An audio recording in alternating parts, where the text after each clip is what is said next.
সম্মানিত বন্ধুগণ, আসসালামু আলাইকুম। দূরে কাছে দেশে অথবা সে বাইরে থেকে বন্ধুরা ঠিক এই মুহূর্তে যে যেখান থেকে বাস্তব জীবনের গল্প শোনার জন্য আমার সাথে জয়েন করেছেন আমি আপন। আর যে আপন জীবনের গল্পের 1273তম পর্বে আপনাকে প্রতিদিনের মতো স্বাগতম জানাচ্ছি। বন্ধুগণ, আজ আমি আপনাকে শোনাবো রাজধানী ঢাকার ছেলে মোহাম্মদ নীরবের জীবনের চমৎকার সুন্দর এক ভৌতিক বাস্তব জীবন কাহিনী। বন্ধুরা, আজকের গল্পের টাইটেল বান্দরবান ঘুরতে গিয়ে ট্যুরিস্টের সাথে পরীর প্রেম কাহিনী। বান্দরবনে ঘুরতে গিয়ে কোনো এক ট্যুরিস্টের সাথে পরীর প্রেম হয়। শুধু প্রেম নয়, এই প্রেমের প্রতিফলে এমন কাহিনী ঘটে যেটা শরীরে হিম ধরিয়ে দেওয়ার মতো অবস্থা। ঘুরতে যেতে কার না ভালো লাগে?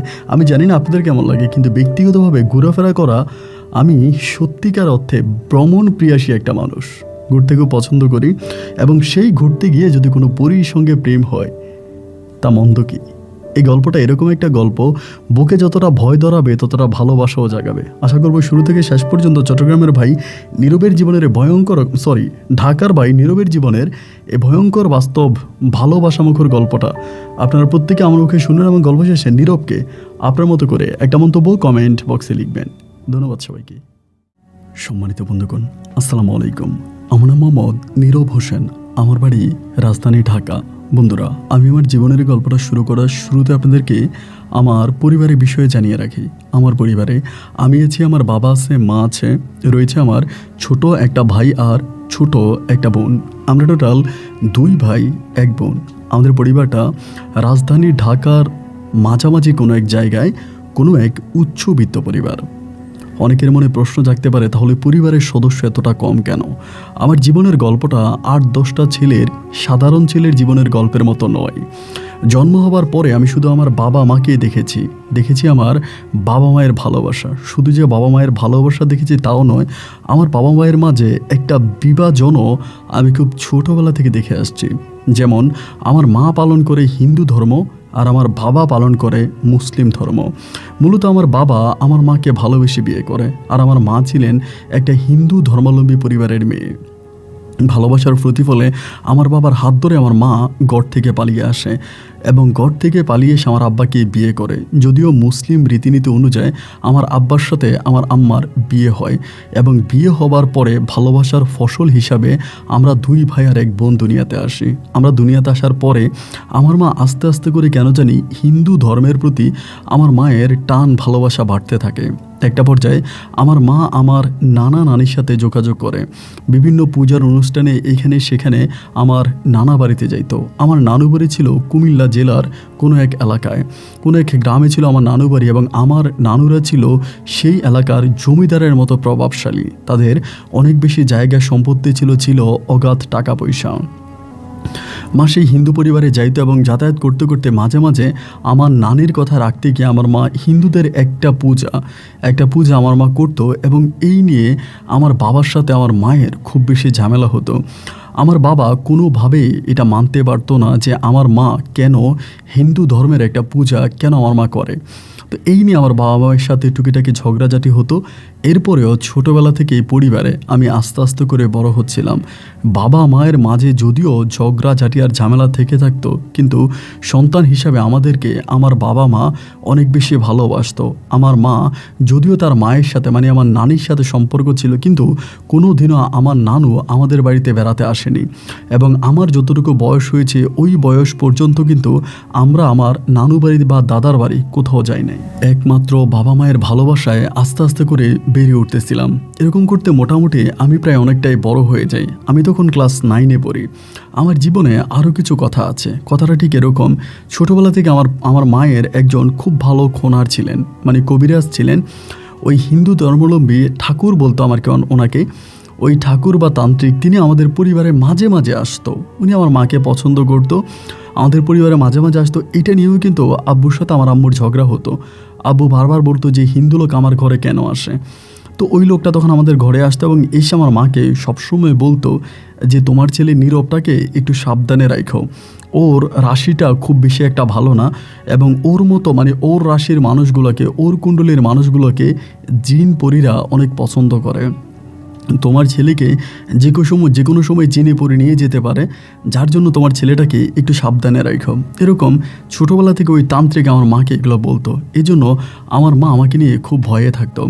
তো ক্লাস 9-এ যখন আমি পড়ি, আমি ক্লাস 9-এ পড়লেও বয়সের দিক থেকে যদিও আমার বয়স কম, বাট আমি দেখতে শুনতে অনেকটা লম্বা হয়ে যাই, যথেষ্ট লম্বা ফর্সা, এবং আমার চেহারাও অনেকটা সুন্দর থাকে। এবং এরকম করে ক্লাস 9-এ পড়া অবস্থায় একদিন পূজা হবে, দুর্গাপূজা, এবং ওই মায়ের ওই দুর্গাপূজা অনুষ্ঠান দেখার জন্য আমার মা কিন্তু আর ওই সময় যাইতো না। একটা পর্যায়ে মা আমার নানু বাড়িতে যাওয়া বন্ধ করে দেয়, কারণ নানু বাড়িতে গেলে পরে আব্বু ঝগড়া করে, আব্বু ঝামেলা করে, এই জন্য মা আর যেত না। তো ওই দুর্গাপূজায় আমি তখন মাকে বললাম যে মা, আমি কুমিল্লাতে যাব। আমরা তো ঢাকায় থাকতাম, এবং যেই ফ্ল্যাটে থাকতাম ওই ফ্ল্যাটটা আমার নিজের বাবার কিনা একটা ফ্ল্যাট। আমার বাবাও আমার মাকে ভালোবেসে তার পরিবার ছেড়ে চলে আসে।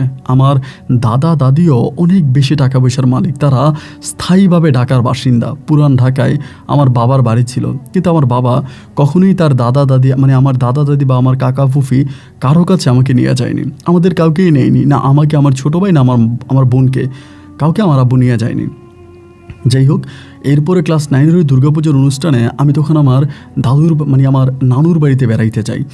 যদিও আমার মা এটা সেটা বলে অনেকভাবে তার বান্ধবীর বাসা আমাকে পাঠাবে, এই সেই বলে আমাকে তখন আমার মা ওই আমার নানু বাড়িতে পাঠায়। তো দুর্গাপুজোর অনুষ্ঠানে, মা দুর্গার অনুষ্ঠান দেখার জন্য আমি তখন আমার নানু বাড়িতে যাই। আমার নানু বাড়িটার বিষয় একটু বলে রাখি। আমার নানু বাড়িটা শহর থেকে অনেক দূরে, একটা গ্রামের মধ্যে আমার নানু বাড়ি, এবং ওই গ্রামটা খুবই সুন্দর একটা গ্রাম, এবং সেই গ্রামে মুসলিম সম্প্রদায়ের মানুষজন খুবই কম, বেশিরভাগই ছিল হিন্দু। এবং এই গ্রামটাও না অনেকটা শুনশান নীরব একটা গ্রাম। সমাজের 8-10টা গ্রামের মতো অতটা আপনার ঘনবসতি নেই, একেবারে ফাঁকা মানুষের বাড়িঘর, এবং জায়গায় জায়গায় মন্দির বসানো, একটু ভিন্ন রকম হিন্দু সংস্কার অনুযায়ী এই গ্রামটা। তো গ্রামে যাওয়ার পরে না আমার ভিতরটা খুব ভালো লেগে গেল। আর আমি এমনিতেও গ্রাম দেখতে খুব পছন্দ করতাম। আর এক কথায় বলতে গেলে আমি নিজেও একজন ভ্রমণ প্রিয়াসী মানুষ ছিলাম। ভ্রমণ করা, প্রকৃতি দেখা, সুন্দর পাখি দেখা, এবং এইগুলোর প্রেমে আমি খুব কম সময় পড়ে যেতাম। নানুর বাড়িতে আসার পরে আমি আর এই নানু বাড়ি থেকে যাব না। আমার মা বারবার লোক পাঠাচ্ছিল, খবর পাঠাচ্ছিল যে আমি যাতে চলে যাই, কিন্তু আমি আর আমার নানু বাড়ি থেকে যাই না। দুর্গাপুজোর ওই পুরো অনুষ্ঠানটা জুড়ে আমি আমার নানু বাড়িতে ছিলাম, এবং এরই মাঝে আমার আব্বার কানে খবর চলে যায় যে আমি আমার নানু বাড়িতে গেছি। পরে যখন আমি নানু বাড়ি থেকে আমি আমাদের ঢাকার বাড়িতে যাই, এবং ঢাকার বাড়িতে গেলে পরে প্রচণ্ড রকমের ঝামেলা হয়। আমার আব্বু এত ঝামেলা করে এবং আমার গায়ে পর্যন্ত হাত তোলে। তখন ক্লাস 9-এ পড়ি। গায়ে হাত তুললে পরে আমি রাগ করে, একদম ক্ষোভের বশবর্তী হয়ে আমি তখন নানু বাড়ি থেকে চলে আসি, আমার বাবার বাড়ি থেকে চলে আসি, ঢাকা থেকে আমি আবারও কুমিল্লায় চলে আসি। তো এই ঢাকা থেকে যখন আমি কুমিল্লায় চলে আসি, এবং এরপরে আমার মা আমাকে বেশ অনেকবার আমার নানু বাড়ি থেকে আমাকে নিয়ে যাওয়ার জন্য চেষ্টা করে, আমাকে ঢাকায় নিয়ে যাবে, কিন্তু আমি আর ঢাকায় যাব না। বাসায় গেলাম পরে আব্বু কেন আমার গায়ে হাত তুললো, আমাকে কেন মারলো, আমি আব্বুর উপরে রাগ করে আর ঢাকায় যাই না। এইভাবে আমি তখন আমার নানু বাড়িতে পড়ে আছি। এরপরে নানু বাড়িতে আসার পরে আমার নানা ভাই তখন আমাকে একটা স্কুলে ভর্তি করায় ক্লাস 9-এ। আপনি শুনলে অবাক হয়ে যাবেন, আমি হিন্দু পাড়ার নাতি, এবং আমি এই পাড়ায় আমি মেহমান। এরপরে আমি গোপনে গোপনে কিন্তু ইসলাম ধর্ম পালন করতাম। আমি হিন্দু পাড়ায় থাকলেও হিন্দুদের পূজা এগুলোতে যাইতাম, মজা মাস্তি করতাম, কিন্তু আমি হিন্দুর ধর্ম পালন করতাম না, আমি মুসলিম ধর্মে পালন করতাম। তো এটা আমার চোখের আড়ালে আমার নানি কিন্তু দেখতো যে আমি নামাজ পড়ি। তাই নানি বলতো যাতে আমার নানা ভাই না দেখে গোপনে গোপনে আমাকে নামাজ পড়ার সুযোগ করে দিত। এমন করে সময়গুলো কাটতেছে। ক্লাস 9 থেকে আমি তখন 1 বছর থাকি, ক্লাস 10-এ উঠি। আর আমার যে আরেকটা ভাই আছে, বোন আছে, এদের সাথে দেখা করার জন্য আমি ঢাকায় যাইতাম। আমাদের বাসায় যাইতাম না, আলাদা কোনো একটা জায়গায় আমার মা নিয়ে আসতো। তারপরে আমার ভাই বোনদের সাথে আমি কথা বলতাম, দেখা করতাম, এবং বিভিন্ন গল্প সল্প করতাম। কিন্তু আমার বাবার চেহারাও আমি দেখতাম না, বাবার সাথে কথাই বলবো না, এরকম একটা রাগের বশবর্তী হয়ে যাই। এবং একটা পর্যায়ে এই নানু বাড়িতে থাকা অবস্থায় যখন আমি ক্লাস 9 থেকে ক্লাস 10-এ উঠি, এবং ক্লাস 10-এ ওঠার পরে এরই মাঝে কিন্তু আমার অনেক ঘটনা আছে। আমি প্রচুর ঘুরতে যাইতাম, এবং ঘোরাফেরাকে আমি অনেক পছন্দ করি, এবং পকেটে 10 টাকা থাকলেই আমি ঘুরতে চলে যেতাম। এই 10 টাকায় যতদূর যাওয়া যায় ঠিক তত দূরে ঘুরতাম। ক্লাস 10-এ পড়া অবস্থায় একদিন হলো কি, আমার নানু বাড়ির পাশে একটা দিঘি আছে, এই দিঘিটার পাশেই আপনার শ্মশান ঘাট। তো ওই দিঘিটার পারে একদিন আমি আমার নানু বাড়ির আরও কয়েকটা হিন্দু ছেলেফেলে মিলে ওখানে বসে বসে আড্ডা মারতেছিলাম। চন্দ্রিমা রাত ছিল। তো ওই জায়গাটার মধ্যে এমনি মানুষজন যায় না। আর আরেকটা বিষয় বলে রাখি, আসলে লুকানো ঠিক না, আমি ওই সময় সিগারেট খাইতাম, মানে স্মোক করতাম, এবং ওই যে গ্রামের ছেলেফেলেদের সাথে মিশে, তো ওই জায়গাটার মধ্যে সিগারেট খাইলে একটু নিরাপদ, যে ওই জায়গায় মানুষজন খুব একটা যায় না। আবার কেউ যদি দেখে আমার নানা ভাই বা নানুর কাছে বিচার দেয় তাহলে তো আমাকে মারবে। এই জন্য ভয়ে ভয়ে ক্লাস 10 পর অবস্থায় আমি তখন ওই দিঘির পাড়ে গিয়ে স্মোক করতেছিলাম, মানে সিগারেট খাচ্ছিলাম। এমতো অবস্থার ভিতরে রাত্র কয়টা বাজে ঠিক জানি না, তবে একেবারে সুন্দর চন্দ্রিমা রাত। এমন সময় হঠাৎ করে দেখলাম যে মানে ওই দিঘির মাঝখান বরাবর কি জানি একটা উতরাচ্ছে, মানে ভাত যদি আপনার গরম ভাত রান্না করা হয়, আপনি দেখবেন গ্রামের বাড়িতে ভাত যেরকম করে ভাপ ছাড়ে নিচ থেকে, এরকম করে মনে হয় কিছু একটা উঠতেছে। এবং এটা উঠতেছে দেখা প্রথমে আমি দেখলাম, দেখা ওদের দুজনকে দেখালাম, আরে দেখতো এটা কি। সবাই তখন একটু ভয়ঙ্করভাবে তাকাইলো, তাকায় বললো এই জায়গাটা ভালো না, এটাতে শ্মশান ঘাট, আমি চল এখান থেকে চলে যাই। তখন আমি বললাম যে আরে না, যাবো কেন, বলো চল এখান থেকে চলে যাই। তো টাইনে টুইনে তারা আমার তখন নিয়ে গেল। নিয়ে যাওয়ার পরে অন্য একটা জায়গায় গিয়ে আমরা তখন আবার বসছি। বসার পরে আমি ওদের দুজনকে জিজ্ঞেস করতেছিলাম ওই জায়গা থেকে নিয়ে আসলা কেন, জায়গাটা তো অনেক সুন্দর ছিল, একটু বসতাম, আড্ডাবাজি করতাম, গল্পগুজব করতাম, ওখান থেকে কেন নিয়ে আসলা।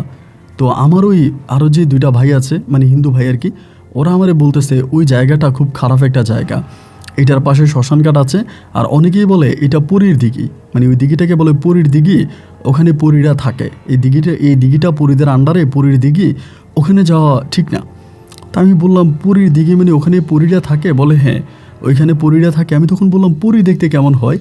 তো ওদের দুজনের মুখে আমি তখন পরীর গল্প শুনতেছিলাম, এবং ওদের মুখ থেকে শুনতে শুনতে পরীর প্রতি আমার একটা আকর্ষণ কাজ করে। যে আমি কিন্তু ছোটোবেলা থেকে খুব সাহসী ছিলাম, এমন না যে আমি খুব ভীতু টাইপের একটা ছেলে, আমি কিন্তু ওখান থেকে আসতে চাইনি, ওরা আমাকে জোর করে নিয়ে আসছে। পরে যখন আমাকে বলল যে পরীর চেহারা, পরীর গঠন বা পরীর লাইফস্টাইল, আমার তখন পরীর প্রতি না এক ধরনের দুর্বলতা কাজ করতে শুরু করে। আসলেই কি পরী দেখতে এতটা সুন্দর হয়, এতটা মায়াবী হয়, মানে পরী এমন সেমন, মানে পরী নিয়ে তখন আমার ভিতরে অনেকটা কৌতূহল কাজ করতে শুরু করে। অনেকটা কৌতূহল যখন কাজ করতে শুরু করে, এইভাবে তখন সময়টা কাটতেছে, এবং কাটতে কাটতে আমার ভিতরে মনে হচ্ছে যে আসলেই কি ওই দিঘিতে পরী থাকে, আসলে কি ওই দিঘিতে পরীরা আসে, আসলেই কি এটা পরীদের দিঘি। এরকম করে অনেকগুলো প্রশ্ন তখন নিজের মাঝে উদয় হচ্ছে। এই হতে হতে একটা সময় হলো কি, আমি ওই দিঘির পারে তার প্রায় 13 থেকে 14 দিন পরে, তখন চাঁদের অবস্থা ঠিক মানে ডুবে যাওয়ার মতো অবস্থা, চাঁদ ওরভাবে কিরণ ছড়ায় না। ওইরকমই আমি একদিন রাতের বেলায় আনুমানিক প্রায় 11টা থেকে 11:30 বাজে পড়তে বসছিলাম। তো বসার পরে জানালা খোলা রাখছি, জানালা দিয়ে দিঘিটা মোটামুটি একটু দেখা যায়। আমি ভাবলাম যে আমি দিঘির পাড়ে যাব, মানে ইচ্ছা হলো দিঘির পাড়ে যাব, এবং আমি আমার নানু ভাই নানামণি কাউকে কোনো কিছু না বলে দিঘির পাড়ে যাওয়ার জন্য তখন রেডি হলাম। দিঘির পাড়ে যাওয়ার জন্য বেরোইছি। বেরোয়ার পরে আমি দিঘির পাড় বরাবর যাওয়ার পরে, মানে দিঘির পাড়ে ঢুকবো, ওই সময় ওই রাস্তার মধ্যে আমি একটা ভয়ঙ্কর সাপ দেখতে পাই, এবং এত বড় সাপ আমি আমার জীবনেও দেখি নাই, এবং সেটা শুধুমাত্র টিভি চ্যানেলে দেখেছিলাম অনেক, বাট এরকম সরাসরি কখনো দেখি নাই। এবং সাপটা দেখে আমি খুব ভয় পেয়ে যাই, এবং ভয় পেয়ে ওখান থেকে চলে আসি, ওই জায়গা থেকে চলে আসি। তো চলে আসার পরে এরপরের দিন বন্ধুদের সাথে বিষয়টা একটু শেয়ার করি। শেয়ার করার পরও ওরা আমারে বলে তুই ওখানে গেলি কেন, তোর কিন্তু মেরে ফেলতো, তোর ভাগ্য বলো তুই বাইচে গেছিস, ওইখানে আর ভুলেও যাইস না। আর যে সাপটাকে তুই দেখছিস এটা কোনো সাপ না, এটা একটা জিন। জিনেরা ওই দিঘিটা পাহারা দেয়, মানে জিনেরা দিঘিটা পাহারা দেয়, সাধারণ একা কাউকে ওই দিঘির পাড়ে যেতে দেয় না, একা যেতে গেলে বাধা দেয়। তা জিনেরা তোকে বাধা দিয়েছে, তোর ভাগ্য ভালো, তুই পারে আর যাইস না। আমি বললাম এটা জিন, তা তোরা কীভাবে বুঝলি। ওইখানে আরেকটা বন্ধু আমাকে স্কুলে বলে উঠতেছে যে জিনকে যদি তুই বলিস এই চলে যা চলে যা, তাহলে কিন্তু চলে যাবে, আর যদি সাপ হয় তাহলে কিন্তু যাবে না।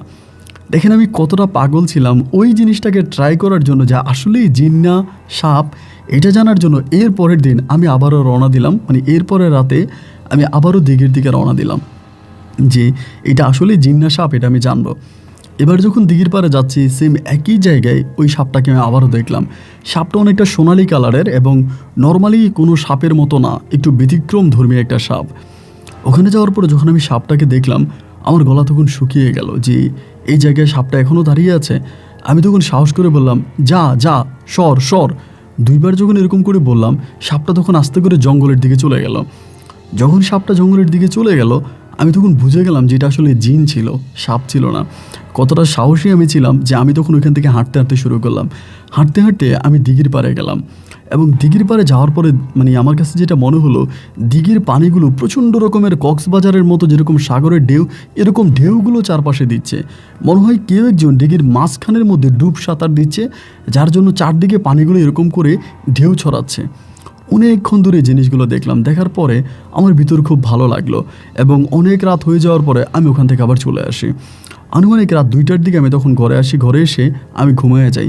ঠিক চোখটা বন্ধ করে ঘুমানোর পরে তন্দ্রে আসার পরে আমি একটা ভয়ানক জিনিসকে স্বপ্নে দেখতে পাই। যেই মুখ আমি স্বপ্নে দেখি, সেই মুখের বর্ণনা দিয়ে আমি শেষ করতে পারবো না।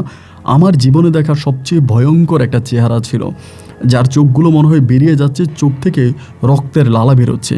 আমি এটা দেখার পরে 3 দিন পর্যন্ত জ্বরে ভুগেছিলাম, এত ভয়ানক চেহারা ছিল। আমাকে স্বপ্নে এসে বলে, তোকে লাস্টবারের মতো বলে দিচ্ছি, তুই ওই জায়গায় আর যাবি না, ওখানে আর যাবি না। যদি ওখানে তোকে নেক্সট টাইম আমরা পাই বা ওই জায়গায় তোকে পাই, তাহলে তোকে মেরে ফেলবো, তুই আর ওই জায়গায় যাবি না। ওরকম করে আমাকে অনেকগুলো ধমক টমক দেয় এবং ধমক টমক দিলে পরে আমি তখন আর মানে সকালে আমার জ্বর উঠে যায় এবং 3 দিন পর্যন্ত আমি জ্বরে ভুগি এবং নিজের ভিতরে একটা কৌতূহল তখন জেগে বসে। আসলেই কি পৃথিবীতে জিন বলতে কিছু আছে? আসলেই কি পরীদের রাজ্য আছে? আসলেই কি পৃথিবীতে পরীদের বিচরণ আছে? আমি যেটা স্বপ্নে দেখেছি, আমাকে যে থ্রেডটা দিয়েছে, এইটা কি আদৌ সত্য? আমি কি সত্যই স্বপ্ন দেখেছি? এরকম অনেকগুলো প্রশ্ন তখন আমাকে প্রশ্নবিদ্ধ করে। এরকম করতে করতে আমি তখন করলাম কি, একদিন এরকম স্কুলে যাইতাম, তখন এসএসসি পরীক্ষার সামনাসামনি অবস্থায়। ওই সময়ের ভিতরে একদিন স্কুল থেকে আসতেছে একজন ঠাকুর, উনি হচ্ছে আমার সামনে দিয়ে যাচ্ছে। তো ওনাকে আমি সচরাচর চিনি না।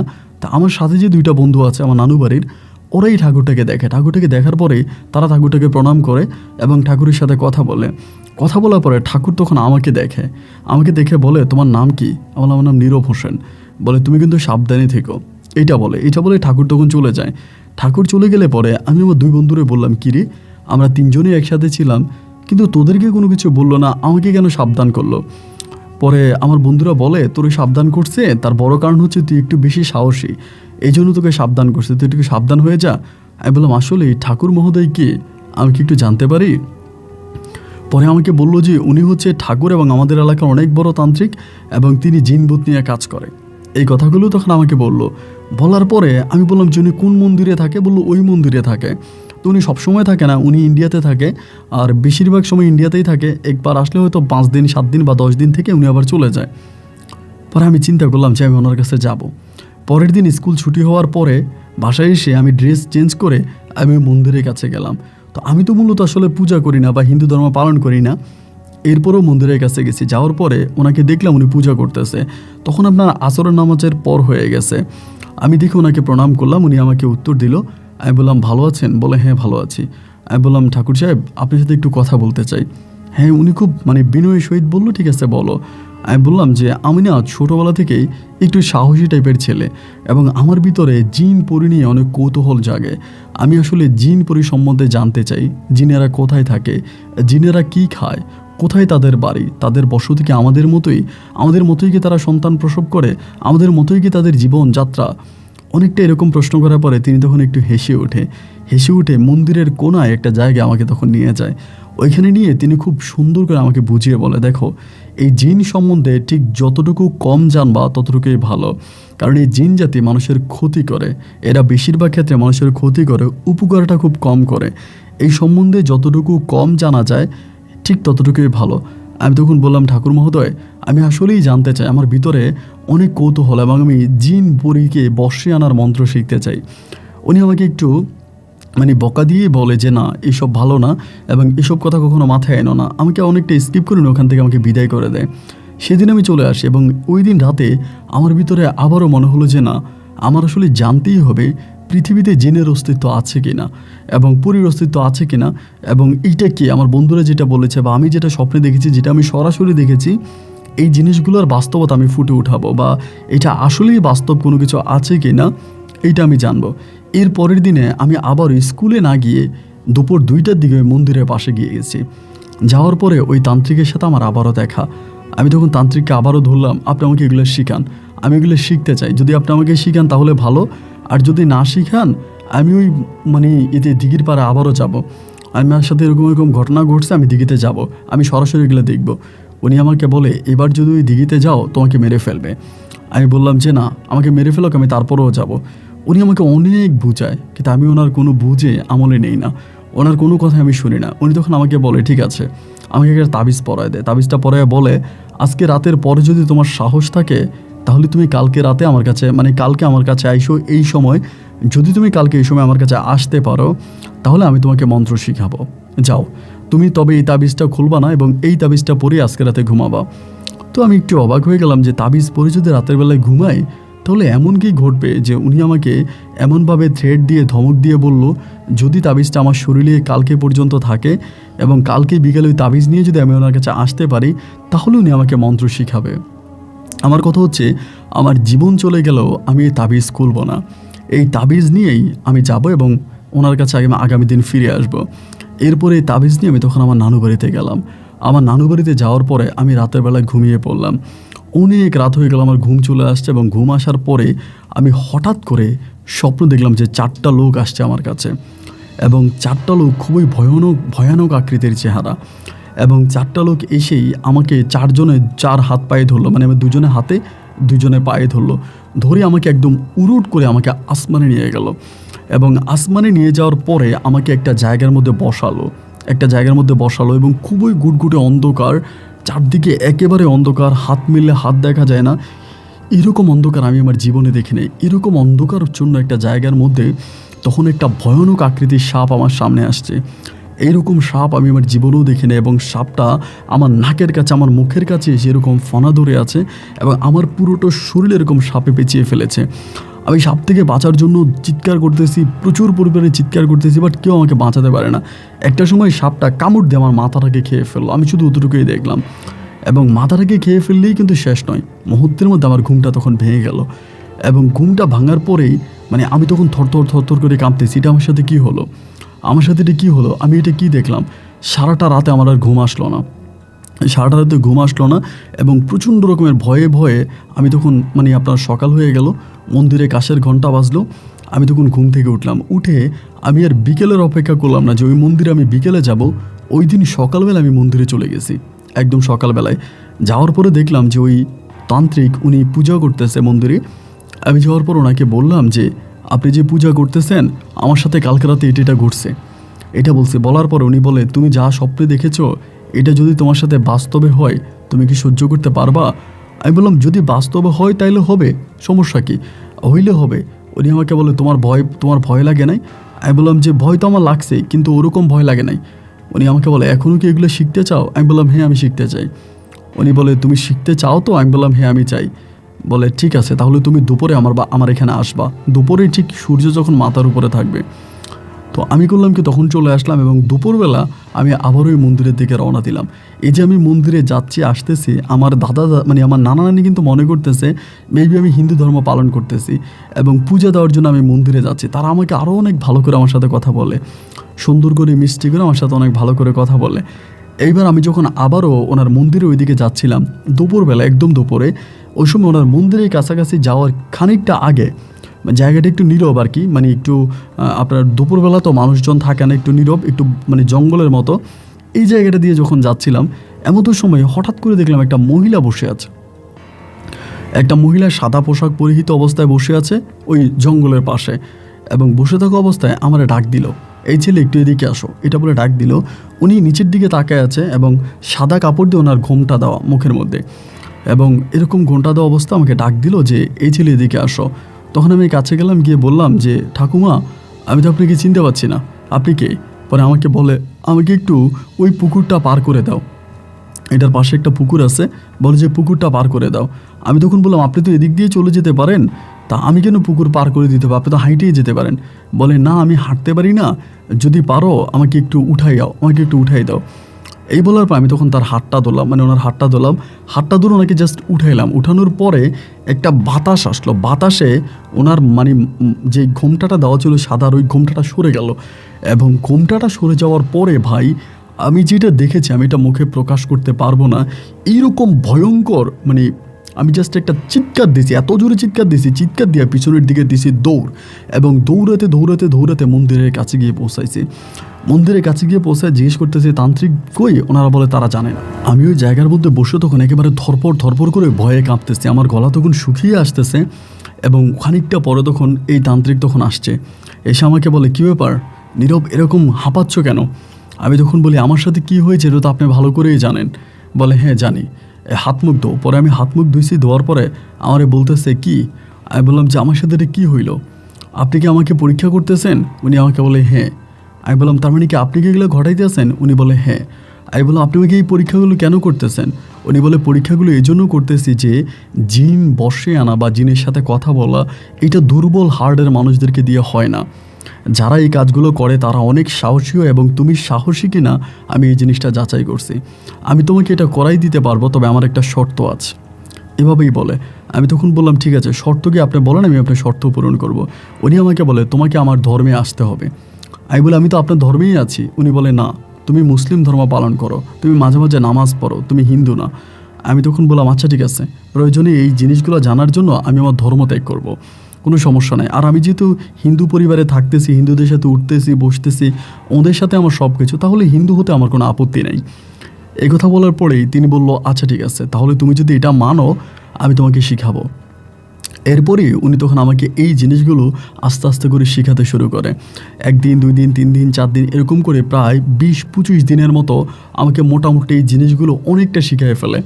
এবং প্রায় 25 দিনের মধ্যে আমি কিন্তু জিনের অস্তিত্ব বুঝতে পারতাম, জিনকে ডাকতে পারতাম। হয়তো সব কিছু না পারলেও মোটামুটি 60%-এর মতো, মানে 60%-এর মতো জিনের বিষয়গুলো আমি বুঝে যাই। এবং এই যাতায়াত করে এগুলোর মাঝে আমার নানু তখন বিষয়টা কিছুটা আন্দাজ করে ফেলে যে আমি মেবি এরকম কিছু একটা করতেছি। এবং আমার নানু বোঝার পরে আমার নানু ওই কবিরাজকে খুবভাবে শাসায়, মানে তান্ত্রিককে অনেকভাবে শাসায়।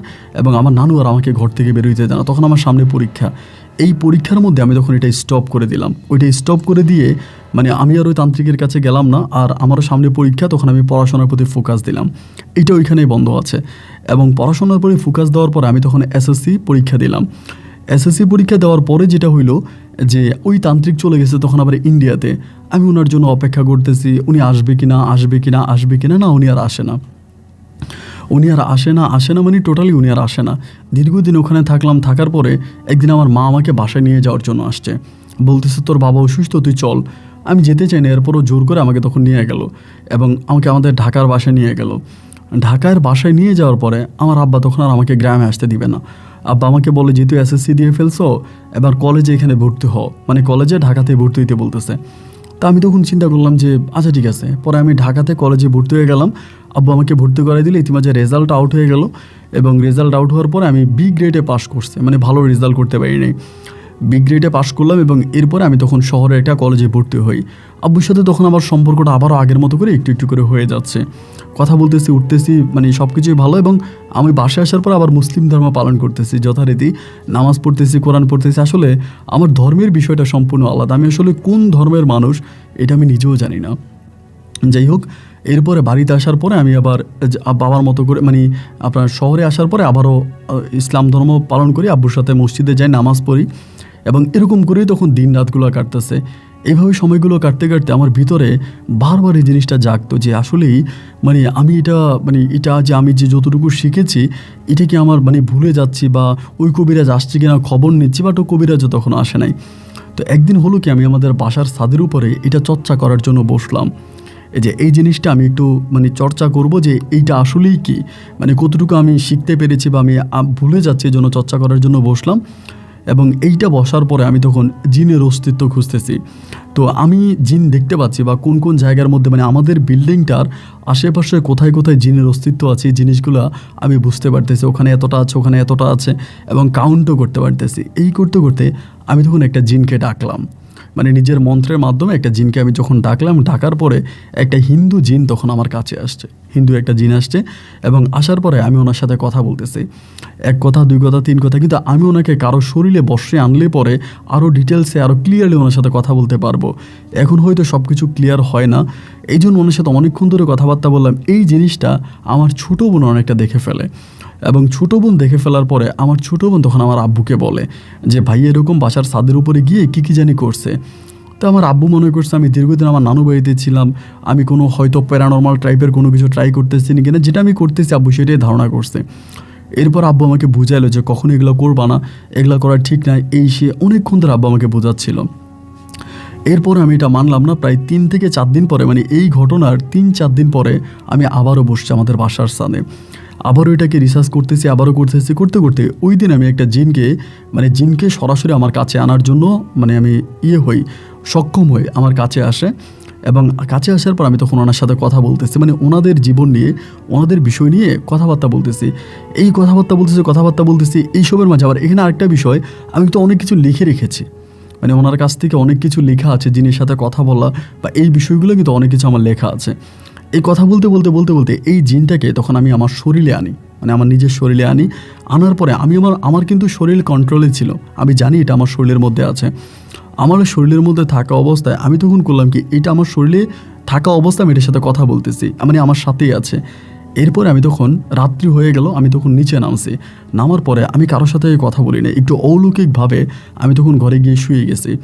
এবং শুয়ে যাওয়ার পরে শুয়ে গেছি বলতে চোখ টোক বন্ধ করে ওইটার সাথে কথা বলতেছি। বাট আমার যে বইটইগুলো ছিল, যেগুলোতে আমি লিখতাম, যেখানে আমার লেখাগুলো ছিল, এই তন্ত্রমন্ত্রের বিষয়গুলো, এগুলো কিন্তু আর আমার রুমে ছিল না, এগুলো ছিল আমাদের ড্রয়িং যে রুম আছে, ড্রয়িং রুমের ভিতরে আমার একটা ড্রয়ারের মধ্যে ছিল। এই অবস্থার ভিতরে আমি তখন এটা আমার শরীরে আছে, এটা আমার শরীরে থাকার একটা টাইম আছে, এত টাইমের মধ্যে এটা কিন্তু শরীর থেকে বের করে ফেলতে হবে। ওই টাইমের মধ্যে আমি তখন এই ঘরের মধ্যে আসি এবং আমি ওখান থেকে বের হব, সকাল কি দুপুর বা কি আমি জানি না। ঘর থেকে বের হওয়ার সময় আমি দেখতেছি বাইরে থেকে ঘরে দরজা লাগানো, আমি এটা বের করার জন্য আমি এটা থেকে ঘর থেকে বেরোয়ার জন্য খুব ট্রাই করতেছি, বাট আমি আর বেরোতে পারি না।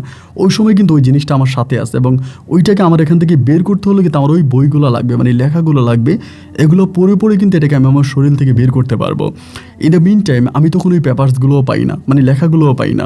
বারবার দরজা খোলার জন্য ট্রাই করতেছি, বাট ভিতর থেকে কেউ দরজা খোলে না। অনেকক্ষণ এরকম হওয়ার পর আমি জায়গায় সেন্সলেস হয়ে যাই, ওই জায়গায় আমি জ্ঞান হারিয়ে ফেলি। এবং জ্ঞান হারিয়ে ফেলার কত ঘন্টা যে আমি অজ্ঞান অবস্থায় ছিলাম ঠিক জানা নাই। একটা পর্যায়ে আমার জ্ঞান ফিরে আসে এবং জ্ঞান ফিরে আসার পরে আমি মানসিকভাবে অনেকটা আমার হচ্ছে যে আমার কোনো কিছু স্মৃতি মনে থাকে না, কোনো মেমোরিজ মনে থাকে না। এই একটা কাজ করলাম এইমাত্র ভুলে যাই, এই একটা কাজ করলাম এইমাত্র ভুলে যাই। তো আমাকে তখন কবিরাজ দেখানো হয়, বড় বড় কবিরাজ দেখানো হয়। কবিরাজরা আমার হাতে তাবিজ পরায়, এটা পরায়, ওইটা পরায়, খুবভাবে আমাকে ট্রাই করতেছে ঠিক করার জন্য। আলটিমেটলি আমি আর ওভাবেই ঠিক হইলাম না, এবং একটা পর্যায়ে আমার ব্রেন পরিপূর্ণভাবে লস করে গেল। এক কথায় বলতে গেলে আমি টোটালি পাগল হয়ে গেলাম। একটা ঘরের মধ্যে বসে থাকি, সারাক্ষণ হচ্ছে আপনার সাপের মতো সুসুর করে হুঙ্কার করতে থাকি। একটা ভয়ানক পরিস্থিতির মধ্যে আমি তখন চলে গেলাম, চরম ভয়ানক অবস্থার মধ্যে চলে গেলাম।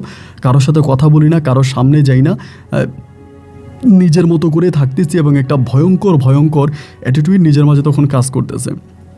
এরকম করে দিন আর রাতগুলো কাটতে একটা পর্যায়ে দেখা গেল যে আমি টোটালি পাগল হয়ে গেলাম। এবং এই পাগল 1 দিন 2 দিন নয়, টানা 3টা বৎসর আমি পাগল ছিলাম।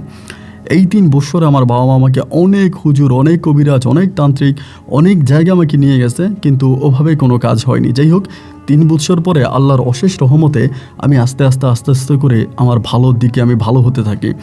এবং এই 3টা বছরের কোনো মেমোরিজ আমার মনে নেই। 3 বছর আমার সাথে কি হয়েছিল, আমি কোথায় ছিলাম, আমি কি করেছিলাম, এই সব কিছু আমি ভুলে গেছি। এবং যারা এই ধরনের কাজগুলো করে বা এগুলোর প্র্যাকটিস যারা করে, আমি ওদেরকে বারবার বলবো যে প্লিজ আমার মতো করে আপনার জীবনটা নষ্ট করবেন না। এবং সত্যিকার অর্থে এই জিনিসগুলো প্র্যাকটিস করার কারণে, এইটাকে আয়ত্তে আনার কারণে আমার শিক্ষা জীবনের সমাপ্তি ঘটলো, আমার পরিবারের সাথে আমার বিঘ্নতা ঘটলো, আমার জীবন থেকে 3টা বৎসর হারিয়ে গেল। বিনা অপরাধে 3টা বৎসর আমি আমার ঘরবন্দি অবস্থায় ছিলাম। আমার মুখে খাবার তুলে দিলে খাইতাম, পাগলের মতো ভুগতাম। ওই জিনটা আমার ব্রেনটা শেষ পর্যন্ত নষ্ট করে দেয়, যেটা আমার শরীরে ছিল আর কি। 3 বছর পরে মোটামুটি কিছুটা ঠিক হলাম, অনেকটাই ভালো হয়ে গেলাম। 3 বছর পরে অনেক ভালো হলাম। ভালো হওয়ার পরে আমি তখন আর বাসা থেকে যাই না। তখন সালটা ছিল আপনার, আমি যখন ভালো হই তখন 2006 কি 2007 এরকম একটা সময়ের দিকে আমি তখন মোটামুটি ভালো হই। তো 2007-এর দিকে আমি ধরি, ওই টাইমটাতে আমি ভালো হই। হওয়ার পরে আমি আস্তে আস্তে করে এদিক সেদিক ফ্রেন্ডদের সাথে কিছু ফ্রেন্ড তৈরি করি। পড়াশোনা তো তখন আর করি না, আব্বুর নিজের বিজনেস ছিল, ওই বিজনেসে মাঝে মাঝে বসতাম, ব্যবসা বাণিজ্য দেখতাম। এরকম করে তখন দিন রাতগুলো কাটতে ওই যে ভ্রমণের একটা টান আমার ভিতরে ছিল, একদম ছোটোবেলা থেকেই। একটা সময় বৃষ্টির সময়, বৃষ্টি গুঁড়ি বৃষ্টির সময় ছিল আপনার, এরকম সময়টাই ছিল, জুন জুলাইয়ের সময়। আমি ভাবলাম যে আমি একটু বান্দরবন বেড়াতে যাব। তো বান্দরবান এখন যেরকম উন্নত, রাস্তাঘাট উন্নত, আপনার এরকম মানে জীবন চলাচল যতটা সহজ, আজ থেকে প্রায় আপনার 20-25 বছর আগে এরকমটা ছিল না, মানে 15 বছর আগেও এরকমটা ছিল না। জীবনযাত্রা অনেকটা হার্ড ছিল, অনেকটা কঠিন ছিল, রাস্তাঘাটগুলো এত উন্নত ছিল না, একটু ব্যতিক্রম ধর্মী ছিল।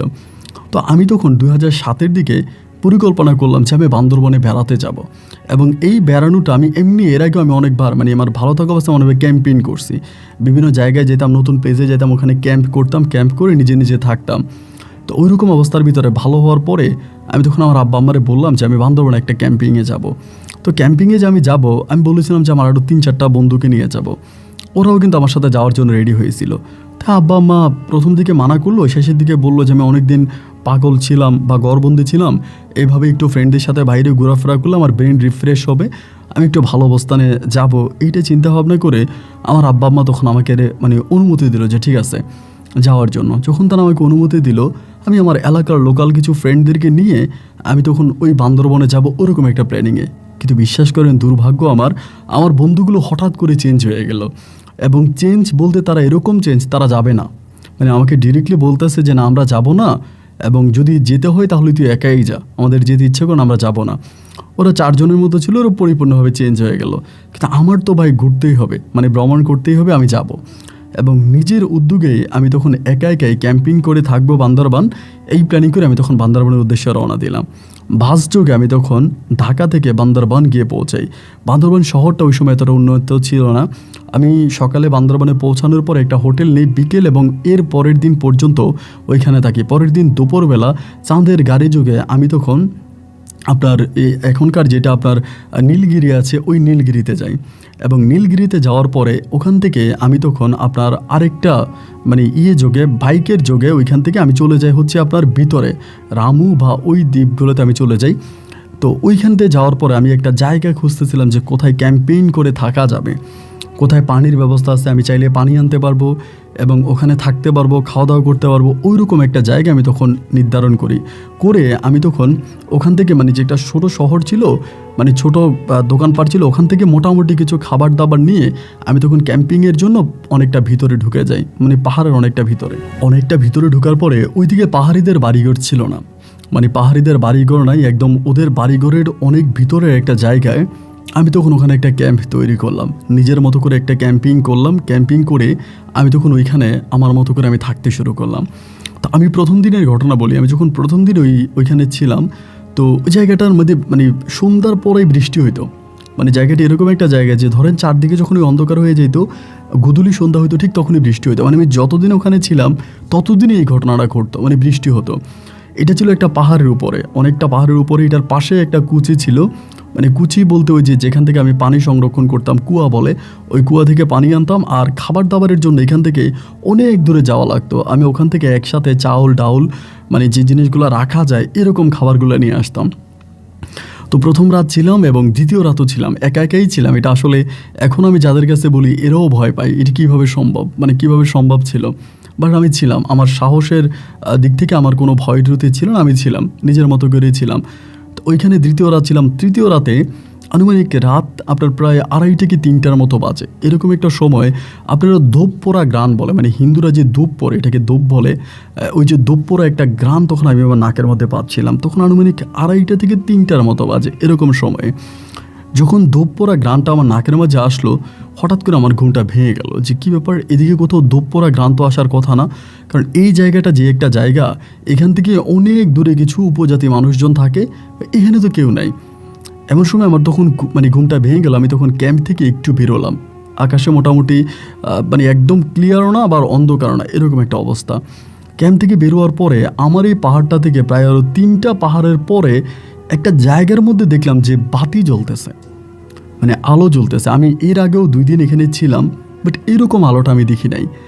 আজকেই হঠাৎ করে ওখানে একটা আলো দেখতে পেলাম, মানে দেখে মনে হচ্ছে কোনো একটা প্রদীপ জ্বলতেছে, মশালের যেরকম আলো না, এরকম আলো। তো ওখান থেকে চিন্তা করতেছিলাম যে এই জায়গার মধ্যে আলো জ্বলতেছে কেন, কিছু বুঝতে পারলাম না। এবং বুঝতে না পেরে আবার গ্রানটা সরাসরি মনে আমার নাকে আসতেছে, ধূপের গ্রানটা। আমি আবার শুয়ে পড়লাম। শুয়ে পড়লাম, শুয়ে ঘুমিয়ে গেছি এবং ঘুমিয়ে যাওয়ার সকালে ঘুম থেকে উঠছে, হাত মুখ ধুয়ে আমি নাস্তা বানাইলাম, নিজে নিজে নাস্তা তৈরি করলাম, ওখানে নাস্তা সম্পূর্ণ করলাম। এবং নাস্তা শেষ হওয়ার পরে আমি তখন চিন্তা করতেছিলাম যে এই যে জায়গা, মানে এই জায়গাটার মধ্যে এই যে মানে দোপরা গ্রান আসলো এবং একটা আলো আমি দেখতে পেলাম, আসলেই কি ওখানে কোনো কিছু আছে কি না, বা ওখানে কোনো মানুষজন থাকে কি না। কিন্তু মানুষের বাড়ি তো দেখা যায়, দেখতে পাই না। আমার কাছে একটা দূরবীক্ষণ যন্ত্র ছিল, ওইটা দিয়ে দূর থেকে যতটুকু দেখলাম যে ওখানে মনে হয় ছোট্ট একটা ঘরের মতো দেখা যাচ্ছে, পাহাড়ের ভিতরে তো একটা ছোট্ট ঘরের মতো দেখা যাচ্ছে। আমি তখন সকালে নাস্তা সম্পূর্ণ করে 11:30টার দিকে ওইদিকে তখন আমি হাঁটতে শুরু করলাম।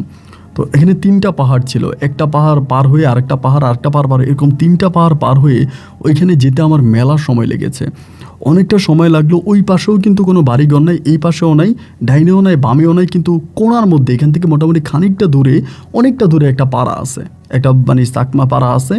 এটা কিন্তু এখান থেকে দেখাও যায় না খালি চোখে, এত দূরে। তো ওই জায়গাটা যাওয়ার পরে আমি দেখলাম ওখানে একটা ছোট্ট মন্দিরের মতো আছে, একটা ছোট মন্দিরের মতো আছে।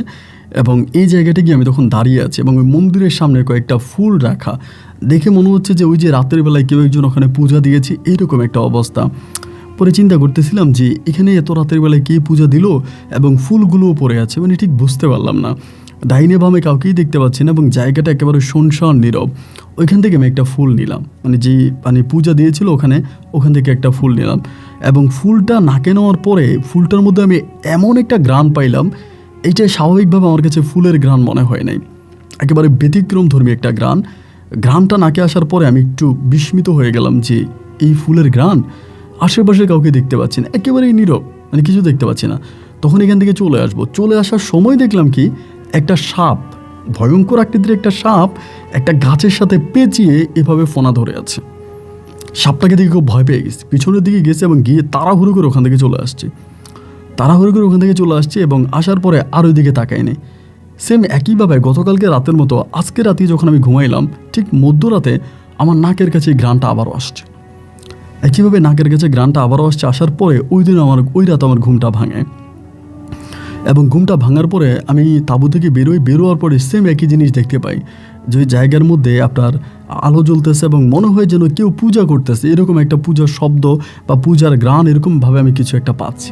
মনে মনে তখন চিন্তা করতেছি এটা কে হতে পারে, মানে কি হতে পারে, কোনো কিছুই বুঝতে পারি না। আর আমি আগে যে রিসার্চগুলো করতাম বা যে জিনিসগুলো আমি আগে পরীক্ষা করতাম বা আমার যে জিনিসগুলো জানা ছিল, এগুলো কিন্তু আমি পুরোপুরিভাবে সব ভুলে গেছি। ওগুলো আমার কোনো কিছুই মনে নাই। এগুলো কি ভুলে গেছি না আমাকে কোনো কবিরাজ বা তান্ত্রিকের মাধ্যমে আমার পরিবার ভুলিয়ে দিয়েছে, আমি সেটা জানি না, কিন্তু আমার এগুলো কিছুই মনে নাই।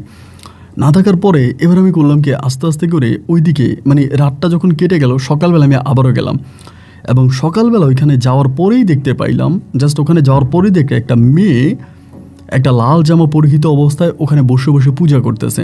তখন আপনার প্রায় 9:30টার মতো বাজে, দিনে 9টা কি 9:30 এরকম। যাওয়ার পরে যেহেতু হিন্দু, আমি তাকে আমার মতো করে প্রণাম জানানোর পরে মেয়েটা আমার দিকে তাকানোর পর দেখলাম খুবই সুন্দর চাকমা উপজাতি মেয়ে, মানে চাকমা চেহারা, কিন্তু খুবই সুন্দরী। আমি তখন বললাম যে ভালো আছেন দিদি? বলে হ্যাঁ ভালো আছি, আপনি ভালো আছেন? আমি বললাম জি ভালো আছি। আমাকে বলে আপনি কোথায় থাকেন, আমাকে জিজ্ঞেস করে। যখন আমাকে জিজ্ঞেস করে আপনি কোথায় থাকেন, আমি বললাম, দেখাই দিলাম যে আমি ওই জায়গায় থাকি, মানে আমি যেখানটাতে থাকি ওইটা দেখাই দিলাম যে আমি এই জায়গার মধ্যে থাকি। আমাকে তখন বলতেছে যে ওই জায়গায় কেউ থাকে? আমার জানা মতো তো ওই জায়গায় কোনো মানুষ থাকে না। আমি তখন বললাম যে হ্যাঁ আমি ওই জায়গায় থাকি, আমি আসলে ক্যাম্প করে থাকি, মানে তাঁবু করে থাকি। আমার বাড়ি হচ্ছে ঢাকায়, আমি ঘুরতে আসছি, আমি ট্যুরিস্ট।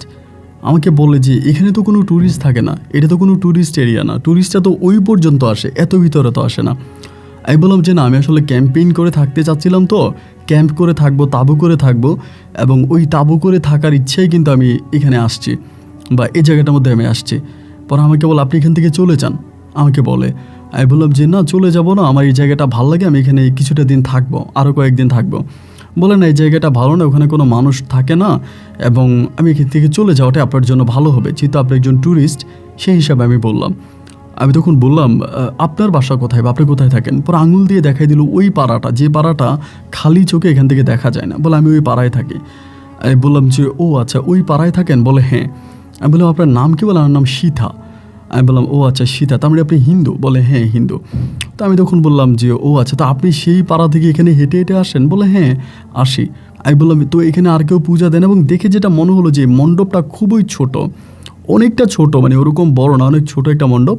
তো আমি বললাম যে এইখানে আপনি পূজা দেন, এরকম ছোট আর কি কেউ আসে বলে না? এই জায়গাটা আমার ভালো লাগে, যার জন্য আমি এখানে আসি, এখানে আমি পূজা দিই, অন্যরা কেউ এখানে আসে না, শুধু আমিই দিই।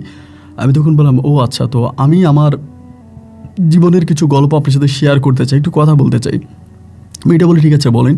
ওই দিন তার সাথে ওই পাহাড়ের চূড়ায় বসে এই দিনে তার সাথে আমার প্রথম দেখা বা প্রথম কথা, আমি তার সাথে অনেক কথা বলি যে এই ঘটনা আমার পরিবার সম্বন্ধে বলি, যে আমার পরিবারে এরকম ঘটনা, আমার মা হচ্ছে হিন্দু, আমার বাবা মুসলমান, এই জিনিসগুলো তাকে বলে, এবং সে খুব ইন্টারেস্টলি অনেক মানে মজা পায় মানে ওর কথাগুলো শোনার পর আমাকে বলে যে আপনি বসেন, আমি আপনার জন্য খাবার নিয়ে আসি। তখন প্রায় আপনার 12টার কাছাকাছি বেজে গেছে। আমি বললাম খাবার, আপনি এখানে খাবার কোথায় পাবেন? বলে না, এখানে পিছনে একটা জায়গায় আমি থাকি, মাঝে মাঝে আসলে থাকি ওইখান থেকে খাবার নিয়ে আসি। এই বলে উনি তখন পিছনে দিয়ে গেল, এবং পিছনে যাওয়ার পরে খানিকটা বাদে আমার জন্য অনেকগুলো ফল ফ্রুট নিয়ে আসলো, মানে যেগুলো দেখে মনে হচ্ছে যে একেবারে এইমাত্র গাছ থেকে ছিঁড়ে আনছে, এত ফ্রেশ। আমি তখন ভাবলাম যে এই কি, আমি বললাম এত ফ্রেশ ফল আপনি কোথায় পাইছেন? বলে আপনি খান। আমি তখন খাইলাম, খাওয়ার পর আমার খুব ভালো লাগলো। পর আমি বললাম আমি যে মাঝে মাঝে যদি এখানে এসে আপনার সাথে কথা বলি তাহলে কি আপনার খুব সমস্যা হবে? মেয়েটা বলে না, কোনো সমস্যা হবে না। তখন আমার মাথার মধ্যে এই জিনিসটা আসতেছে না যে এরকম গহীন জঙ্গলে একটা মেয়ে আমার সাথে বাংলা ভাষায় কি সুন্দর করে কথা বলতেছে। এখানকার যত লোকাল মানুষজন আছে, যারা উপজাতি আছে লোকালি, ওরা কিন্তু ওরকম বাংলা ভাষায় সহি শুদ্ধ ভাষায় কথা বলতে পারে না। এরা সবাই হচ্ছে কথা বলে হচ্ছে কি আপনার ওদের যে সাংস্কৃতিক ভাষা আছে ওই ভাষায়, আমাদের মতো এরকম বাংলা ভাষায় সচরাচর কথা বলতে পারে না। তাহলে আমি চিন্তা করলাম যে আমার সাথে কত সুন্দর করে বাংলা ভাষায় কথা বলতেছে, মানে আমাকে জিনিসটা তখন খুব একটা অবাক করলো। বাট তখন মনে ছিল না, পরে চলে আসার পরে হলো। তো ওই গেল, এবং রাতের বেলাও আবার পূজা দেয়, তা আমি আবার মাঝে মাঝে ওখানে যাই। একদিন 2 দিন 3 দিন ওখানে যেতে যেতে এই মেয়েটার সাথে, এই সীতার সাথে আমার একটা ভালো লাগার সম্পর্ক শুরু হয়। সবসময় এখানে আমি যাই, তার সাথে কথাবার্তা বলি, এবং দিনের বেলায় যাই, রাতে না। তো একটা সময় আমি তারা জিজ্ঞেস করলাম যে আপনি বলেন আপনার বাসায় এত দূরে এবং আপনি এখানে থাকেন, তো রাতের বেলায় পূজা দেয় কে? মেয়েটা বলে আমিই দিই। আমি বললাম রাতের বেলায় আপনি এখানে পূজা দেন? আমার কাছে বিষয়টা জানি কেমন অদ্ভুত মনে হয়। তো এরকম করে প্রায় 15 দিনের মতো আমি এই মেয়েটার সাথে ওখানে ছিলাম। 15 দিনের মাঝে এই মেয়েটার প্রতি আমার একটা ভালো লাগা কাজ করতে শুরু করে, যেটার নাম আপনি আসলে ভালোবাসাও দিতে পারেন। মেয়েটার প্রতি আমার খুব ভালো লাগা কাজ করে, এবং আমি একটা পর্যায়ে সেখানে 15 দিন ক্যাম্পিং শেষে আমি তখন আবারও ঢাকায় ফিরে যাই। এবং ওই সময় আসলে মোবাইল ফোনের ব্যবস্থা ছিল না, আর যে জায়গায় এই মানে মেয়েটার মন্দির, ওই জায়গার মধ্যে তো মোবাইল নেটওয়ার্ক টোটালি নাই। আমি ঢাকায় গেলাম, ঢাকায় যাওয়ার পর আমার মাকে আমি পুরো ঘটনাটা খুলে বললাম। মা তখন খুব ইন্টারেস্ট হলো, এবং মা আমাকে বলে আমার এই যে মানে জায়গাটা খুব দেখতে ইচ্ছে করে, যেহেতু আমার হিন্দু ধর্মের মানুষ, ওনার হিন্দু ধর্মের এগুলো দুর্বলতা কাজ করে, ওনার এই মন্দিরটা দেখতে ইচ্ছে করে। তো খুবভাবে আমাকে ধরলো, ধরার পর আমি বেশ কয়েকদিন পর আমার মাকে নিয়ে তখন আমি মন্দিরে আসি। মাকে নিয়ে মন্দিরে আসার পর আমি মেয়েটাকে দেখতে পাই না, মেয়েটাই জায়গার মধ্যে নাই। মেয়েটাকে অনেক খুঁজলাম, এদিক সেদিকে অনেক খুঁজলাম, আমি মেয়েটারা পাইলাম না। পাই আমি তখন মায়ের মন্দিরটা দেখলাম, মা তখন ওখানে পূজা দিল। মায়ের পূজা সম্পূর্ণ হওয়ার পরে আমি বললাম যে মা আমি এখানে ক্যাম্পিং করে এই জায়গার মধ্যে ছিলাম। মা আমাকে বলে এখানে ক্যাম্পিং করে ছিলা কেন? এটা তো জায়গাটা ভালো না, মানে দেখে মনে হচ্ছে একদম ভুতুরে একটা জায়গা, এখানে কেন ছিলা? তো যাই হোক আম্মুর সাথে দেখা টাকা করে আম্মুর সাথে এখানে আমি আবারও চলে গেলাম। কিন্তু মনের ভিতরে বারবার কেন জানি সীতার জন্য এক ধরনের টান কাজ করতেছে, এক ধরনের ভালো লাগা কাজ করতেছে।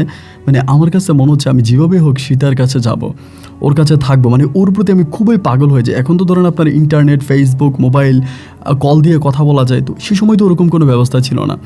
বেশ কয়েকদিন পরে আমি আবার ওই সেম জায়গার মধ্যে আসছি, মানে রাতের বেলা রওনা দিয়ে সকালবেলা এবং সকাল থেকে বিকেলের মধ্যে এই জায়গাটার মধ্যে আসছি, যেখানে আমি ক্যাম্প করেছিলাম ওই জায়গায় আসছি। আসার পরে আমি 3টা পাহাড় পার হয়ে ওই মন্দিরের কাছে আবারও গেলাম। মন্দিরের কাছে যেতে যেতে আমার প্রায় বিকেল হয়ে গেছে, আপনার আসরের পরে হয়ে গেছে, মানে 4টার পর।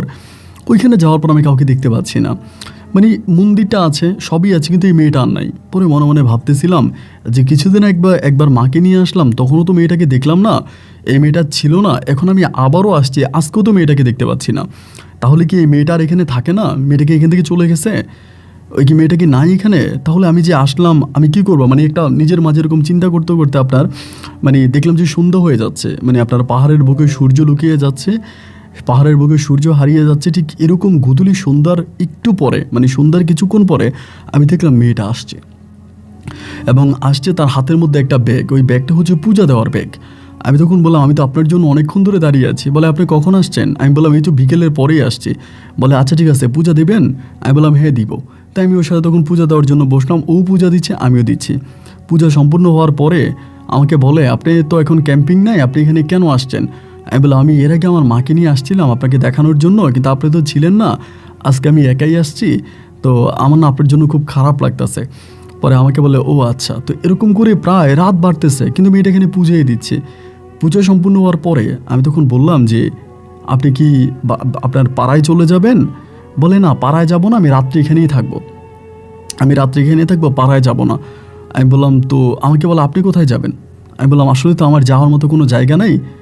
তো মেয়েটি একটু আমার দিকে তাকিয়ে আছে, মনে হয় তার মায়ে লাগছে। বলে, আমি আমার জায়গা আপনাকে নিতে পারি, এই পাহাড়ের পিছনে একটা জায়গায় আমি থাকি, ওখানে আমি আপনাকে নিতে পারি, তবে একটা শর্ত আছে। আমি বললাম, শর্ত? কিসের শর্ত? বলে, শর্ত হচ্ছে এইটা যে আপনি আমার স্থানটা, মানে যেখানে আমি থাকি, এই জায়গার ঠিকানাটা কখনোই কাউকে দিতে পারবেন না, মানে আমার ওই জায়গার লোকেশনটা আপনি ভুলেও কাউকে দিবেন না। আমি বললাম, আচ্ছা ঠিক আছে, আমি এই জায়গার ঠিকানা কাউকেই দিব না এবং আমি কাউকেই জানাবো না। বলে, আচ্ছা ঠিক আছে। এই বলে তার সাথে কথাবার্তা বলার পরে সে তখন ওই পাহাড়ের পিছনের দিকে একটা গুহার মতো একটা জায়গা, ওইখানে আমাকে নিয়ে গেল। আপনি বিশ্বাস করবেন না, গুহাটার ভিতরে ঢোকার পর আমার কাছে মনে হলো যে এটা একটা রাজকীয় স্থান, মানে এতভাবে পরিপুত্তভাবে সাজানো গোছানো একটা জায়গা, মনে হচ্ছে যেন সত্যিকার অর্থে একটা মানে লাইক একটা রাজমহলের মতো অবস্থা। আমি তখন বললাম, বাপ রে বাপ, এই ছোট্ট গুহার মধ্যে আপনি এত সুন্দর করে সাজিয়ে রেখেছেন। এইটা বলে, এটা আমার পৃথিবী, মানে এইটা আমার পৃথিবী। আপনি বিশ্বাস করেন, আমার ওই দিনই মেয়েটাকে এতটাই ভালো লাগে যে আমি তাকে বিয়ে করার জন্য এক পায়ে তখন দাঁড়িয়ে যাই যে আমি তাকে বিয়ে করব। রাত আমি ওখানে থাকি, কিন্তু সারা রাতের কোনো মেমোরিজ আমার মনে নাই। আমাকে গুহার মধ্যে একটা জায়গার ভিতরে বিছনাপাতি করে দেওয়া হয়, আমি ওখানে ঘুমাই এবং মনে হয় ঘুমিয়েছিলাম না অজ্ঞান অবস্থায় ছিলাম তার কিছু মনে নেই। সকালেই ঘুম ভাঙার পর মেয়েটাকে দেখতে পাই এবং সে আমার জন্য ফ্রেশ ফল ফুল আবার নিয়ে আসে। ফলমূল খাওয়ার পরে আমি তারে বললাম যে, আপনি আমার সাথে আমাদের দেশে যাবেন, মানে আমাদের ঢাকায় যাবেন? মেয়েটা আমাকে বললো যে, না, আমি এই পাহাড় ছেড়ে কোথাও যাব না। আমি বললাম, আমার সাথে চলেন না, আমি আপনাকে আমাদের এখানে নিয়ে যাই, আমার ওখানে আমার মা আছে, আমার বাবা আছে, আমি আপনাকে দেখাবো, বা আপনি তো শুধু পাহাড়েই পড়ে থাকেন, পাহাড়ের বাইরেও তো একটা জগৎ আছে, ওই জগৎটার সাথে আমি আপনাকে পরিচয় করাবো। মেয়েটা আমাকে বলে, না আমি যাব না। তো আপনার যদি ভালো লাগে আপনি আরও কয়েকদিন থেকে যেতে পারেন, কিন্তু আমি যাব না। তো এরপরে আমি কী করলাম, তার সাথে ওখানে থাকতেছে। আবারও আসলাম, পূজা দিলাম, দেওয়ার পরে সেই আমাকে খাওয়াচ্ছে, শুধু ফল ফ্রুট খাওয়াচ্ছে। এই ফলগুলো সে কোত্থেকে নিয়ে আসে এর কোনো কিছু আমি জানি না। এইভাবে 1 দিন 2 দিন 3 দিন করে সময়গুলো যাচ্ছে। সে আমাকে বলতেছে, আপনি মানে ফিরে যাবেন না, আপনার শহরে যাবেন না, আপনার শহরে আপনি ফিরে যাবেন না। আমার যেতে ইচ্ছে করতেছে না, মানে আমার ভিতর থেকে যে চলে যাবো ওই জিনিসটাই আমার মনে আসতেছে না। কিন্তু মেয়েটাকে আমার এতটাই ভালো লেগেছে, যে এত ভালো লেগেছে যা আমি আপনাকে বলে বোঝাতে পারবো না।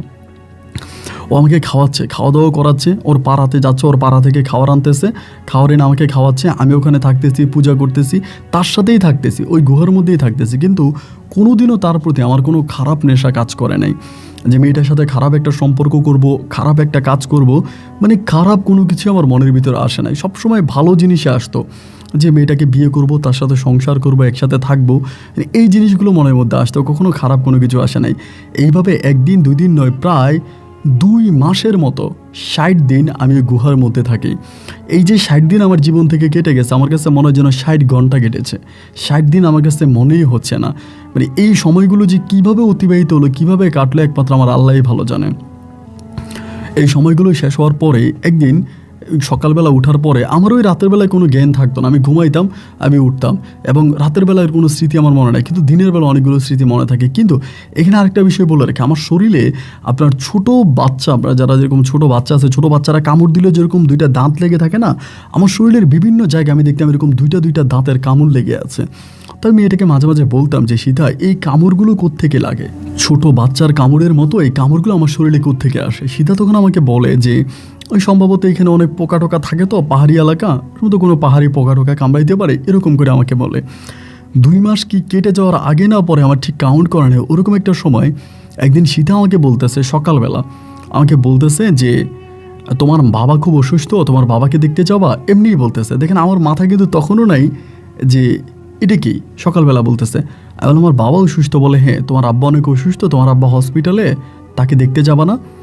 তো এই পরে আমি কিন্তু আমার পুরো পরিবার ভুলে গেছি, আমার মা, আমার বাবা, ভাই বোন সবাইরে ভুলে আমি এখানে পড়ে আছি, এবং এখানে পড়ে দেখতে আমার শান্তি লাগতেছে, মানে ভিতরের শান্তি আমি পাচ্ছি।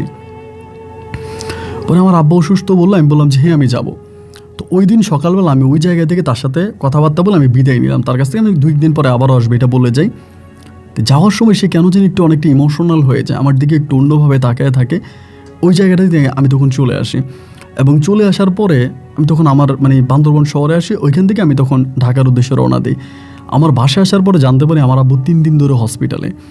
এবং আব্বাকে হসপিটালে আমি যখন দেখতে গেছি তখন আমার মাথার মধ্যে এই জিনিসটা আসছে যে কিরে, আমার আব্বা হসপিটালে আজকে 3 দিন ধরে, আমাদের বাসায় তো কোনো মোবাইল ফোন নাই, এবং আমার ওই যে জায়গায় আমি থাকতাম ওখানে তো নেটওয়ার্কের কোনো ব্যবস্থাই নেই। তাহলে শীতে কীভাবে জানলো যে আমার আব্বা হসপিটাল আজকে 3 দিন? শীতে এটা জানলো কীভাবে? কিছুই বুঝতে পারছিলাম না, কিছুই তখন বুঝতে পারতেছিলাম না যে এটা কি, শীতে কীভাবে জানলো। মাথার মধ্যে তখন এটা একবারও আসলো না। এবং আম্মাকে ওনাকে দেখার পরে, আমার আব্বুকে দেখার পরে আমার মারে তখন আমি বললাম যে মা আমাকে কিন্তু খুব বকাঝকা করছে হসপিটালে যাওয়ার পরে। আমি দীর্ঘদিন কোথায় ছিলাম, আমি আসলে পরিবারের অবাধ্য ছেলে, পরিবারের কথা শুনি না। এটাই সত্য, আমার যখন যেদিকে চোখ যেত আমি সেদিকেই চলে যেতাম, বাসায় থাকতাম না, বাসায় কারো কথা মানতাম না, নিজের মতো করে চলাফেরা করতাম। হসপিটালে মাকে আমি তখন বিষয়টা জানালাম যে মা এই ঘটনা, শীতে কীভাবে জানলো যে আমার আব্বু হসপিটালে, এবং ও আমাকে আব্বু হসপিটালে বলে আমাকে পাঠাইছে। আমার মা তখন বলে যে তোরে আমি এক জায়গায় নিয়ে যাব। আব্বুকে হসপিটালে রেখে বিকেলবেলা আমার মা তখন আমাকে একটা কবিরাজের বাড়িতে নিয়ে যায়। এটা হচ্ছে সেই কবিরাজ যে কবিরাজকে আমার আম্মা সবসময় মানতো, তান্ত্রিক। ওই তান্ত্রিকের ছেলে, উনিও হিন্দু। ওই ছেলের কাছে আমাকে নিয়ে যায়, এবং ওই ছেলের বয়স আনুমানিক আপনার 30 থেকে 35 হবে, এরকম বয়স্ক একটা লোক। ওনার কাছে যাওয়ার পরে তিনি আমাকে দেখে, এবং ইয়াং ছিল। তিনি আমাকে দেখার পরে আমার শরীরের এই জায়গায় কয়েকটা দাগ ছিল, ওই যে ছোটো ছোটো কামড়ের দাগ। উনি এগুলো দেখার পরে এগুলো উনি হাত দিয়ে স্পর্শ করে এবং এক ধরনের পানি এটার মধ্যে লাগায়, ওই দাগগুলোর মধ্যে হাত দিয়ে পানি দিয়ে দেওয়ার পরে আমার মাকে বলতেছে আপনার ছেলেকে তো আল্লাহ বাঁচাইছে, আপনার ছেলেকে তো আল্লাহ বাঁচাইছে, আল্লাহ তো বাঁচে আনছে। একটা তাবিজ তখন আমার হাতে পরায় দেয়, বলে যে এই তাবিজটা আপনার ছেলের হাত থেকে ভুলেও খুলেন না, যদি খুলেন তাহলে আপনার ছেলে মারা যেতে পারে। আপনার ছেলের শরীরের সমস্ত রক্ত খেয়ে ফেলছে, ওর শরীরে কোনো রক্ত নাই, যদি পারেন ওর শরীরে একটু রক্ত দিয়েন।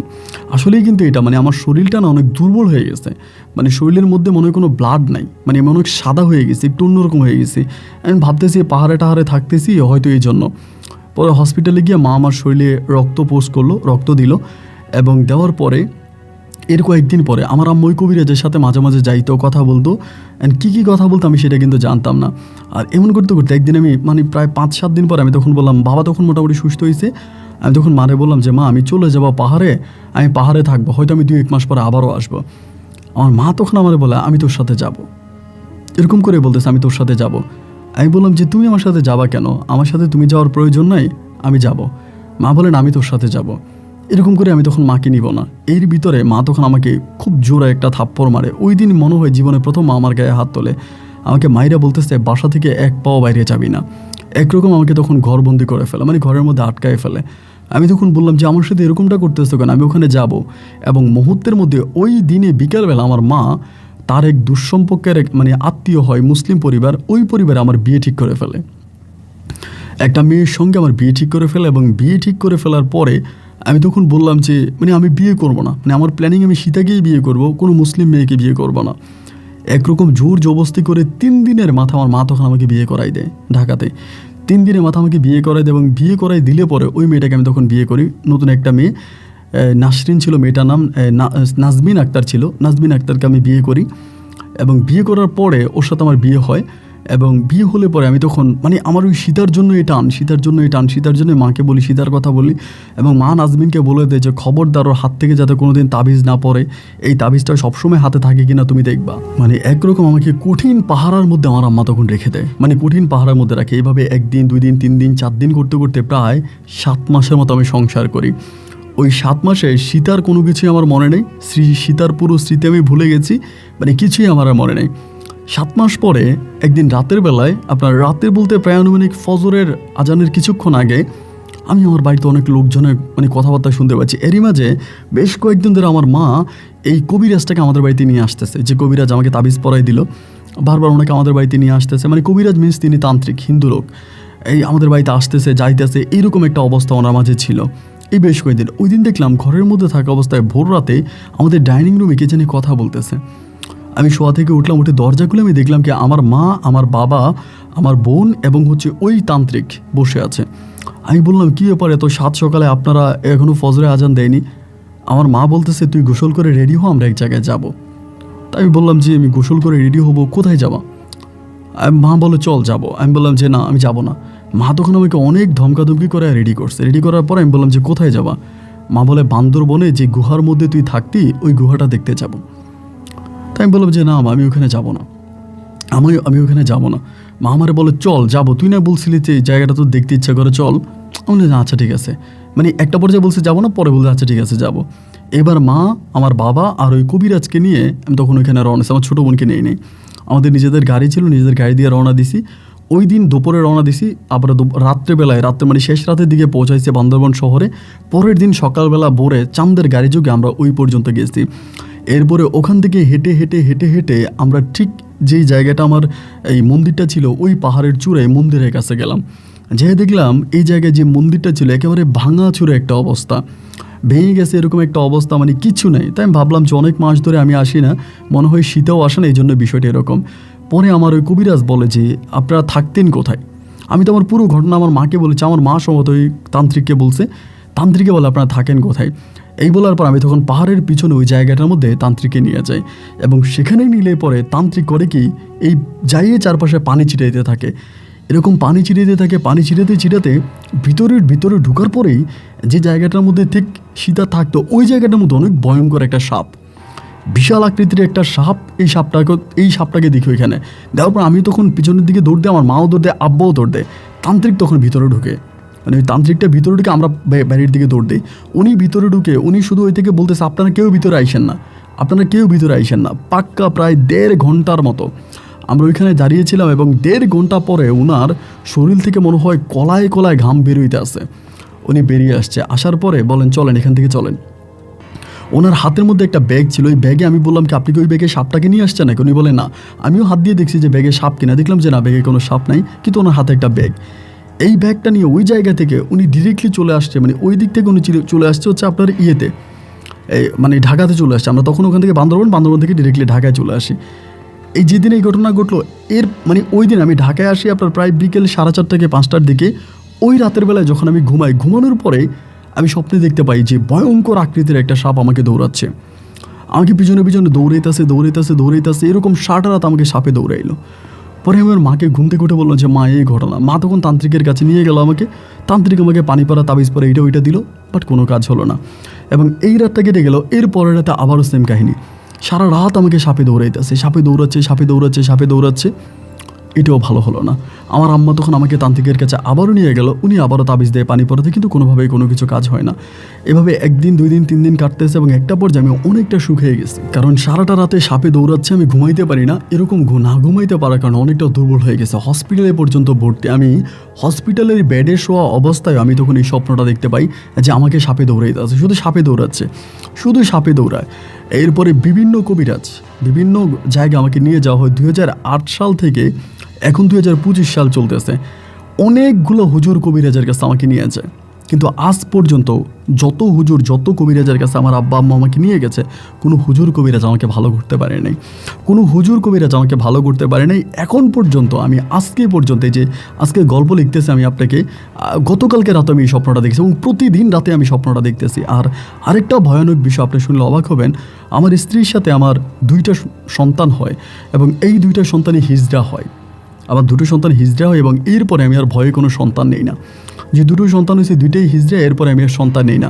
মানে আমি আর সন্তানের, কিন্তু আমার ওয়াইফের সাথে নাজমিনের সাথে আমার সংসার এখনও আছে, এখনও সংসার জীবন চলতেছে, বাট আমি কোনো বাচ্চা কাচ্চা নেই না, বা নাজমিনও বাচ্চা নিতে ভয় পায়, এবং এই থেকে আমি কোনোভাবেই রক্ষা পেতে পারি না। প্রতিটা রাতে শুধু স্বপ্নে দেখি সাপ, এবং দুইটা হিজড়া সন্তান আমার ঘরে হলো। এখন আমি এমন কোনো কবিরাজ নাই বাংলার বুকে আমি বাদ রেখেছি, এমন কোনো তান্ত্রিক নাই। আমি ইন্ডিয়াতে পর্যন্ত গিয়েছি, আমি নেপালে একটা কবিরাজের ঠিকানা পেয়েছি, তান্ত্রিকের ঠিকানা পেয়েছি, বৌদ্ধ তান্ত্রিক, ওনার কাছে পর্যন্ত গেছি। ভাই কোনোভাবেই কেউ আমাকে ভালো করতে পারেনি। টাকা পয়সার কোনো বিষয় না, আজ আমার বাবার অনেক টাকা, কিন্তু আমি এটা থেকে রক্ষা পেতে পারি না। এবং আমি ওই পর্যন্ত অনেক গল্প আপনি শুনেছি, এবং অনেক গল্পের মাঝে অনেক কবিরাজের কথা আপনি বলেছেন। আমি মেহেরবানি করে আপনার কাছে একটা ভালো কবিরাজের সন্ধান চাই, যদি থেকে থাকে। আমি তো আমার মতো করে দেখিয়েছি, যদি থেকে থাকে তাহলে আপনি আমার এই ঘটনাটা রেকর্ড করে, যদি কোনো তান্ত্রিক বা কোনো কবিরাজের সহযোগিতা আমি ভালো হতে পারি, সেই কবিরাজ যা চায় আমি তাই দিতে রাজি আছি। যদি আমি ভালো হতে পারি, মেহেরবানি করে আপনি আমার সাথে একটু যোগাযোগ করবেন। এইটা আমার নাম্বার। আমি একজন মৃত্যু পথযাত্রী। ঠিক এই মুহূর্তে আমার কোনো সংসার নাই, কোনো ধর্ম নেই। আমার বউ তা আমাকে ভালোবাসে, নাজমিন আমাকে ভালোবেসে এখনও আমার সংসারে আছে, কিন্তু কতদিন আমার কোনো বাচ্চা কাচ্চা হচ্ছে না, এবং হলে পরে হচ্ছে হিজড়া। কি করবো ভাই ঠিক বুঝতে পারি না, এবং সাপের উত্তাপে একটা রাতও ঘুমোতে পারি না। যদি পারেন আমাকে একটু সাহায্য করবেন। ভালো থাকবেন। আসসালামু আলাইকুম।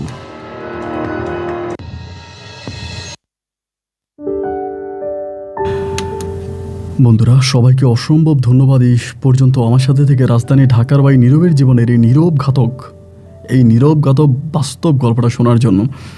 এই গল্পটা লাস্টের দিকটা একটু অন্যরকম ছিল, এবং আমি আসলে ঠিক বুঝতে পারতেছিলাম না যে ওনাকে কী বলবো। এবং তিনি আমার কাছে, আমি আমার ব্যক্তিগত ওপিনিয়ন থেকে আসলে কবিরাজদেরকে কেন জানি আমি বিশ্বাস করি না। এটা হয়তো অনেকে আমাকে অনেকভাবে নেবে, বা অনেক তান্ত্রিক, অনেক কবিরাজ আমার গল্প শোনে, ইনারাও হয়তো ক্ষিপ্ত হবে। আমি বলি না যে আপনারা সবাই খারাপ, কিন্তু 100-এর মধ্যে আমার কাছে কেন জানি 99 জনকেই খারাপ মনে হয়।